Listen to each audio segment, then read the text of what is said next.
नमस्कार। जय भीम, जय संविधान, जय भारत, जय इंडियन आर्मी। ये जो मैं वीडियो बनाने जा रहा हूँ ये उन लोगों के लिए वीडियो है जो अपने दिमाग का इस्तेमाल करते हैं, और जो लोग कहीं सुनी बातों पे विश्वास करते हैं उनके लिए बिल्कुल भी वीडियो नहीं है। दोस्तों, जैसे आप सबको पता होगा कि जो भी एक्स सर्विंग एजुकेशन डिपार्टमेंट में आते हैं 2018 के बाद, मुझे कल पता लगा कि उनको इंक्रीमेंट नहीं मिलता है। जो उन्होंने 15-16 साल जितने भी पीछे जो की उसका इंक्रीमेंट नहीं मिलता है। दूसरा एक बात और है कि जो एक्स आर्मी आते हैं उनको पहले प्रमोशन मिलता था। जैसे वो ज्वाइनिंग करते थे, जितना साल उन्होंने पीछे आर्मी में, नेवी में, एयरफोर्स में नौकरी करी है उसका उनको फ़ायदा मिलता था। वो भी टीचर यूनियन ने ये केस करके जीत लिया है। वो स्ट्रेंथ ज़्यादा थी इसलिए जीत गए होंगे। मेरा ये मैसेज ऐसे गंदे लोगों के लिए है जो इस तरह की मानसिकता रखते हैं। उनको ये मेरा मैसेज आज से पास कर दीजिए। ये मैसेज खुद सुनिए, और उन जो लीडर हैं उनके जो यूनियन बना रखी हैं, चाहे वो पूरे देश के अंदर हैं, और जो नेशनल बिल्डर होते हैं इंडियन आर्मी, उनके वर्क खिलाफ जो कार्रवाई करते हैं, जो पुलिस है, जो on duty of duty defence person को और डिफेंस पर्सन के परिवार को प्रताड़ित करती है, उनकी मांग नहीं सुनती है। यह मैसेज उनके लिए है। जो डिफेंस पर्सन हैं उनको उनके काम की प्रायोरिटी नहीं देते और चक्कर कटवाते हैं। ये मैसेज उनके लिए है जो डिफेंस पर्सन्स के किसी भी कार्यालय में कोई भी काम होता है उसकी रिश्वत मांगते हैं। उनके लिए मेरा मैसेज जरूर पहुंचा दीजिएगा, क्योंकि इंडियन आर्मी देश की पूरी बॉर्डर को सुरक्षा देती है, और देश के अंदर फैली हुई गंदगी को भारतीय सेना से रिटायर्ड एक्स सर्विसमैन इस मोर्चे को संभाल चुके हैं। और आपका बस शुक्र ये है कि आपके ऊपर किसी प्रकार का कोई FIR दर्ज नहीं करवा रहे हैं, आपकी नौकरी खराब नहीं कर रहे हैं। लेकिन हमें लगता है कि ये कार्रवाई बहुत जल्द से फास्ट तरीके के साथ अमल में लाई जानी चाहिए। जब तक ये गंदे लोगों की नौकरियां नहीं जाएंगी तब तक मज़ा नहीं आएगा, तब तक ये सुधरेंगे नहीं। और ये बहुत चंद लोग हैं, 5 से 10% लोग हैं पूरे देश के अंदर जिन्होंने पूरी गंदगी फैला रखी है देश के अंदर। उस गंदगी को साफ करने का काम हम लोग स्टार्ट कर चुके हैं। मैं उनको ये मैसेज देना चाहता हूँ, उनको पास ये जरूर मैसेज भेजिएगा। जो भी काम, जो भी रूल रेगुलेशन इंडियन आर्मी के जवान फॉलो करते हैं आपको भी करना पड़ेगा। पूरा देश संविधान से चलता है, आपको संविधान मानना पड़ेगा। अगर आप नहीं मानेंगे तो इतना विलंब नहीं लगेगा, क्योंकि सुप्रीम कोर्ट का शायद ऐसा ही ऑर्डर है, मेरे को सुनने में आया है कि 6 महीने के अंदर कोई भी केस उसका सोल्यूशन मिलेगा, कोई 5-10 साल नहीं चलेगा। और मैं आपको बता दूं कि जिन लोगों ने भी ये केस कर रखे थे, या इंडियन आर्मी और नेवी एयरफोर्स के जवान जो भी डिप्लॉय होते हैं उनके साथ जिस तरह का अभद्र व्यवहार करते हैं, उनके लिए जरूर मैसेज पहुंचाइए। आप उस यूनियन का जो भी हेड है उसके पास ये मैसेज पहुंचा देना।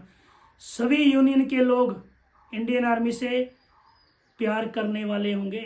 बहुत चंद लोग हैं जो ये चाहते हैं, उनको पसंद नहीं है सिस्टम, उन्हें रूल पसंद नहीं है, उन्हें टाइम से आना पसंद नहीं है, उन्हें टाइम से जाना पसंद नहीं है, उन्हें अपनी जो ड्यूटी मिली उसको ड्यूटी करना पसंद नहीं है।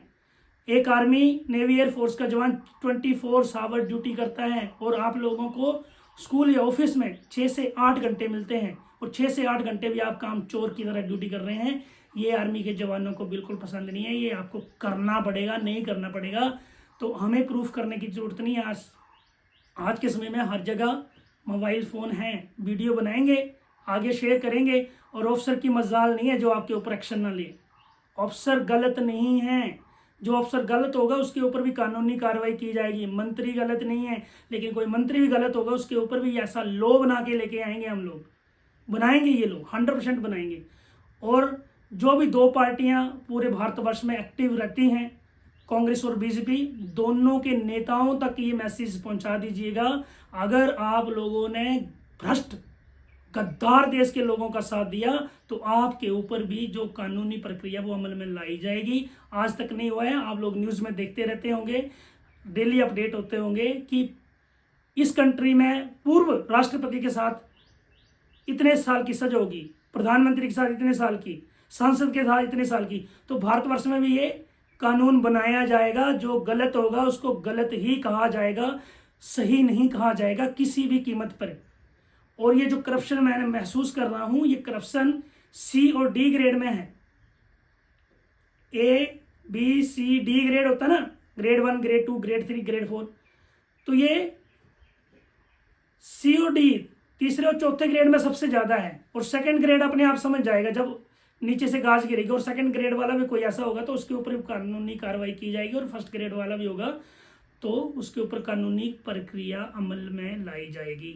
आप सबसे निवेदन है कि जो भी ये कानून का आपने उल्लंघन किया था उस कानून को जल्दी से पारित करें, या हम मांग करेंगे सीडीएस महोदय से और हम मांग करेंगे प्रेसिडेंट ऑफ इंडिया से कि जो भी ये यूनियन के जो वहां पे साइन करेगा ना वही उस बाकियों को नहीं घसीटेंगे। बाकी तो भीड़ में चले जाते हैं, आप लोग न्यूज में देखते रहते होंगे, बहुत सारे लोग रैली में पता ही नहीं है उनको रैली क्यों हो रही है, ऐसे ही चले जाते हैं।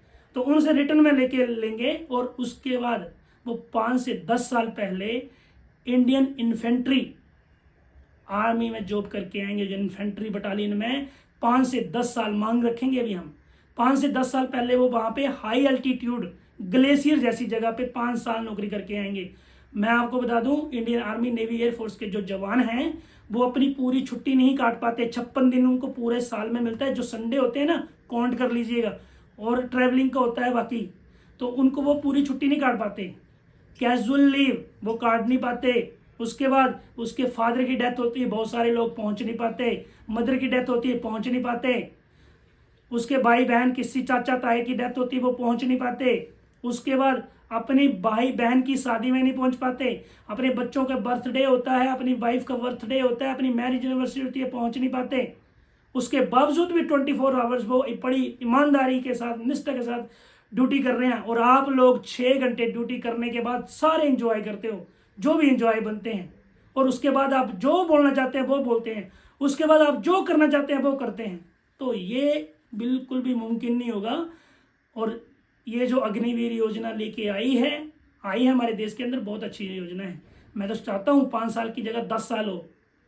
और 10 साल पहले वो फौज में नौकरी करके आए, आर्मी, नेवी, एयरफोर्स में। उसके बाद जा करके उसको जो भी जॉब करनी है वो तब जाके मिले। जो आर्मी में जॉब करके आएगा उसी को जॉब मिलेगी, बाकी किसी को नहीं मिलेगी। और यहाँ से एक चीज़ और बता देता हूँ, पुलिस डिपार्टमेंट बिल्कुल बंद हो जानी चाहिए। अगर पुलिस डिपार्टमेंट चलेगा तो सारे के सारे आर्मी, नेवी, एयरफोर्स से रिटायर्ड लोग या जो डिफेंस पर्सन होते हैं बीएसएफ वगैरह से, वो लोग ज्वाइनिंग करेंगे, तब चलेगा। सिविल का कोई बंदा नहीं होगा। अगर वहां पे कोई करप्शन करता है तो उसको फिर अगर उसके ऊपर चार्जेस लगते हैं तो उसके लिए एक रूल बनना चाहिए। अभी तो आग्रह कर रहा हूं कि 5 साल इन्फेंट्री बटालियन में ग्लेशियर जैसी जगह पे जॉब करके आएगा, तब पता चलेगा। और जो लोग भी करप्टेड हैं उन लोगों को ऐसी ही जगह पे आर्मी के पास भेज दिया जाए 5 साल, और उन्हें उतनी ही छुट्टी मिलेगी तो जाएंगे, नहीं मिलेगी तो नहीं जाएंगे। ऐसा जब तक उनको वहां पे वो ग्राउंड में फील नहीं करेंगे ना, दुख दर्द फील नहीं करेंगे ना कि भाई पानी भी कैसे पीते हैं वो लोग, है ना, बर्फ पिघला करके ऑक्सीजन नहीं मिलती है ना, जब तक वो फील नहीं करेंगे तब तक वो मानेंगे नहीं। और जब तक मानेंगे नहीं तब तक हम भी नहीं मानेंगे।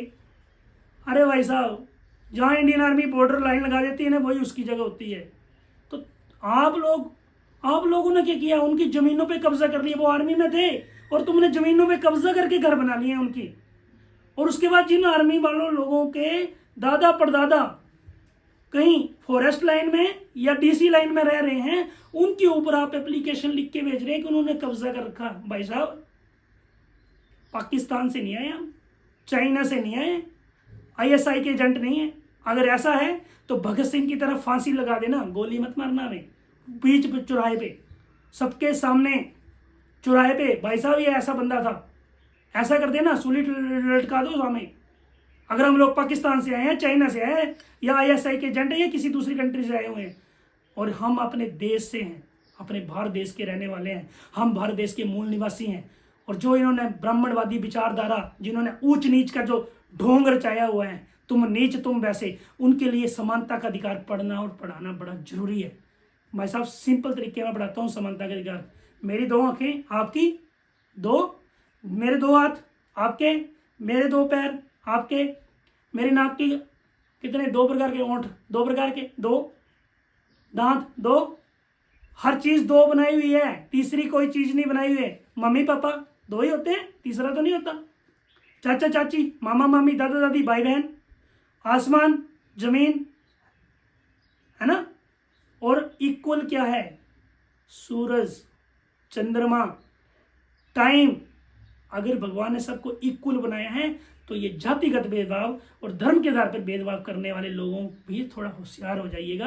आपके ऊपर भी जो कानूनी प्रक्रिया बनेगी, जहां पे आप गलत होंगे, आपके ऊपर अमल में लाई जाएगी।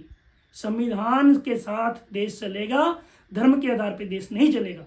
और पूरे देश के अंदर ये राजनीति जो करते हैं या कुछ लोग जो कहते हैं, 2 धर्मों के ऊपर बहुत बड़ा डिबेट होता रहता है, हिंदू और मुसलमान, सिख, ईसाई, जैन, बौद्ध, ठीक है, अपनी जगह ड्यूटी सही कर रहे हैं, उनके साथ नहीं होता। और जिसके साथ हो रहा है वो आवाज उठा रहे हैं, और आवाज उठाना उनका हक बनता है, कानूनी संवैधानिक तौर पे उनका हक बनता है। अगर गलत हो रहा है तो देश को तोड़ने वाले लोगों को तोड़ के रख दो आप लोग, देश को जोड़ने वालों का साथ दो। हमने एक मुहिम चलाई हुई है, हम लोग अच्छे लोगों का नाम डीसी साहब को भेजेंगे, एसडीएम को भेजेंगे कि ये अच्छा काम कर रहे हैं, आप इस मुहिम में साथ दीजिए। और ये वीडियो कम से कम उन लोगों के पास जरूर पहुंचाइएगा जो देश के गद्दार हैं, जो देश के अंदर फैली गंदगी, नफरत फैला रहे हैं। उन लोगों तक ये मैसेज आना चाहिए। ये यूनियन कोई नहीं चलेंगी। जो अच्छा काम करेगा वो अपने आप आगे आएगा। आपको ऑनलाइन सिस्टम बनाना पड़ेगा। पूरी कंट्रियां जो आगे डेवलप हो चुकी हैं ऑनलाइन माध्यम से, छोटी छोटी कंट्रियां हमारे से आगे बढ़ रही हैं। आपको क्या दिक्कत हो रही है भाई साहब? आपको टैक्स बनता है वो पे करना पड़ेगा। और जैसे दूसरे देशों में एजुकेशन और हॉस्पिटल की फैसिलिटी फ्री है, इंडिया में भी होगी, बहुत जल्द होगी। और चाहे जितने मर्जी प्राइवेट स्कूल बना लो, चाहे जितने मर्जी प्राइवेट हॉस्पिटल बना लो, एक विधायक हम पास करेंगे और हम जोर डालेंगे, जो हमारी मांग सुनेगा हम उसका साथ देंगे।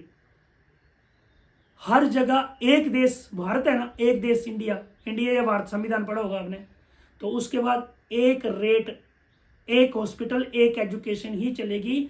अपनी मर्जी से कोई भी स्कूल, कॉलेज, यूनिवर्सिटी, हॉस्पिटल, मेरी यहाँ पे इतनी फीस, मेरी यहाँ पे इतनी फीस नहीं चलेगी। एक देश एक रेट, ये हम लेके आएंगे, आप लोग नहीं लाएंगे, हम लेके आएंगे। और ऐसे बहुत सारे पढ़े लिखे लोग, अच्छे लोग जो देश के साथ हैं, अगर ये लोग चाहें तो विदेशों में इनको ऑफर मिलता रहता है कि विदेश में आ जाओ, वहाँ पे अच्छा है। ये देश छोड़ के नहीं गए हैं, ये देश में रहे हैं, क्योंकि ये सब सारे क्रांतिकारी लोग हैं जो अपने देश में गलत हो रहा है और जो विदेशों में अच्छी फैसिलिटी है वो बाहर घूम के आते हैं और अपने देश में लागू करने की कोशिश करते हैं कि हम भी ऐसा करेंगे। और कोई भी मंत्री ये काम नहीं करेगा तो उसको वोट नहीं देंगे। सबसे ज़्यादा इंडियन आर्मी, नेवी, एयरफोर्स और डिफेंस के लोग हैं, रिटायर्ड पर्सन ऑन ड्यूटी। अब ऑन ड्यूटी आर्मी पर्सन को भी वोट डालने का अधिकार हो गया ना, जहाँ पे भी होंगे वो। तो अब हम लोग अपनी ही पार्टी तैयार करेंगे। डिफेंस से बहुत सारे ईमानदार रिटायर हो चुके हैं, उनको हम अपना नेता बनाएंगे और हम उनको वोट डालेंगे। इंडियन आर्मी, किसान, मजदूर, किसी के साथ कुछ भी गलत नहीं होगा। किसान को सुसाइड क्यों करना पड़ रहा? मजदूर की सैलरी क्यों नहीं बढ़ रही? पेट्रोल और डीजल का रेट तो तुमने बढ़ा दिया बहुत जल्दी, लेकिन उनकी सैलरी कौन बढ़ाएगा? उन्हें रिटर्न में कौन करेगा? जो लेबर एक्ट है, सभी को 8 घंटे तो 8 घंटे। किसी की लैटरिन कोई साफ नहीं करेगा। किसी की गंदगी साफ करने के लिए जरूरी नहीं है एक ही कम्युनिटी रहेगी। भाई साहब, तुम्हारी कम्युनिटी के लोग ही साफ करेंगे, हम नहीं करेंगे, हम लोग नहीं करेंगे। मैं ये बता रहा हूँ, जिस भी कम्युनिटी का होगा वही साफ करेगा। और सारी कम्युनिटी के हर ग्रेड में होंगे, इक्वल होंगे, और इसके ज़्यादा उसके कम ये नहीं होगा, बराबर होंगे। बराबर लोग वहाँ पे होंगे, कहीं माथे पे नहीं लिख रखा। और पढ़ने में भी बराबर होंगे, जो पढ़ने लिखने वाले होंगे वो भी बराबर बैठेंगे। अगर 4 कैटेगरी के वहाँ पे लोग होंगे तो 4 लोग वहाँ पे बैठे होंगे हर ऑफिस के अंदर। 5 कैटेगरी में 6 कैटेगरी होंगी तो 6 की होंगे, हिंदू, मुस्लिम, सिख, ईसाई, जैन, बौद्ध, सभी के बैठे होंगे। और जातिगत आधार से होंगे तो जातिगत आधार से बैठे होंगे। जिस इलाके की जितनी जातिगत लोग होंगे उसके हिसाब से उसको वहाँ पे हर ये मिलेगा, उसको जो वो आरक्षण मिलेगा, जितना भी बनता उसको मिलेगा, उसको 100% मिलेगा। ये जातिगत जनगणना जो हो रही है उसमें जिस जाति के लोग हैं उसी जाति का वो लिखवाएं। ताकि ये जनगणना बहुत अच्छे से हो सके। और जनगणना में बाकी आप सबको पता होगा, मुझे इतना ज़्यादा नॉलेज नहीं है, लेकिन हम लोग रविदासीय धर्म से आते हैं, चमार वंश के हैं हम लोग अपनी जनगणना रविदासीय धर्म कॉलम के लिए हमारे जो लीडर हैं, हमारे जो पढ़े लिखे व्यक्ति हैं, जो हमारे संत हैं, वो पूरा आवाज़ उठा रहे हैं। और सरकार को ये मानना पड़ेगा, हमारा रविदासीय धर्म रजिस्टर्ड करना पड़ेगा, कॉलम बनाना पड़ेगा, और हमारी वहाँ पे चमार जात है वो लिखना पड़ेगा। उसके बाद संविधान के अनुसार चमार शब्द, दलित शब्द हम डिक्शनरी से ही डिलीट कर देंगे हर जगह से। क्रांतिकारी जय भीम, जय संविधान, जय भारत, जय इंडियन आर्मी।